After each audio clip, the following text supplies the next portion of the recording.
दिख रहा है? अगर मैं इसको एक फूड मानूं, ठीक है, तो यहाँ पे क्या बन रही है? चेन। क्या बन रही है? ये वाले एनिमल्स इस पे डिपेंड है, ये वाले इस पे डिपेंड है, और ये वाले। आपने देखा इस इकोसिस्टम के अंदर जितने भी ऑर्गेनिज्म है, चाहे वो प्रोड्यूसर्स हो चाहे वो कंज्यूमर्स हो, एक दूसरे पे क्या है? डिपेंड है। इसलिए इकोसिस्टम की चेन को चलाने के लिए अगर इनमें से एक भी चेन हट गई तो इकोसिस्टम क्या हो जाएगा? डिसबैलेंस। क्या हो जाएगा? डिसबैलेंस हो जाएगा। इसलिए जो कंजर्वेशन वगैरह होते हैं वो इसलिए किया जाता है ताकि इकोसिस्टम का बैलेंस बना रहे, है ना। जैसे कि टाइगर प्रोजेक्ट आया था, तो क्या जरूरत है टाइगर्स को करने की, कंजर्व करने की?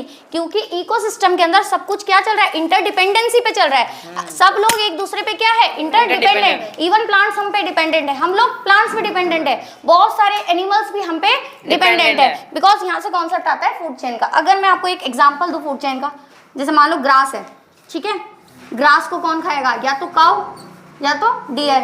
अब काऊ को कौन खाएगा? लायन। कौन खाएगा? लायन की डेथ के बाद लायन को कौन अटैक कर लेगा? वल्चर। तो दीदी जरूर थोड़ी ग्रास को काऊ खाए, ठीक है। ये तो एक चेन बनी। ये क्या बनी?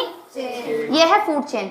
इसके पास कुछ एनर्जी होगी, कुछ अमाउंट ऑफ एनर्जी, कुछ अमाउंट ऑफ एनर्जी इसके पास इससे गई होगी, कुछ अमाउंट ऑफ एनर्जी इसके पास इससे गई होगी, और इसकी एनर्जी इससे गई। तो एक बात बताओ, जितनी इसके पास एनर्जी थी क्या वो सारी इसके पास ट्रांसफर हो जाएगी? नहीं। कुछ तो ये भी यूटिलाइज करेगा ना, कुछ तो यूटिलाइज करेगा। बेटा यहीं से आता है आपका कौन सा लॉ? 10% लॉ। कौन सा लॉ? 10% लॉ।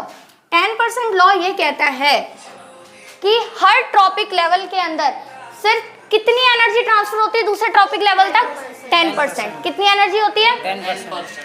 फॉर एग्जाम्पल मैंने आपको इसका एग्जाम्पल दिया, ठीक है। अब मैं आपको बोल रही हूँ प्रोड्यूसर से हिसाब से। अब आप कोई भी एनिमल ले सकते हो, एनीथिंग, ठीक है।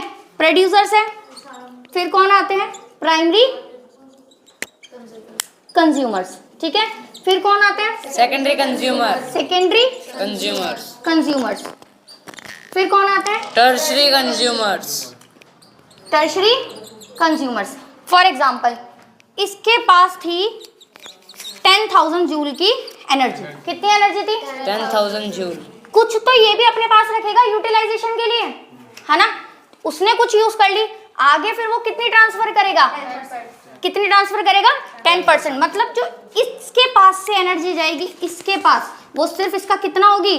10%। अब इसका 10% निकालो।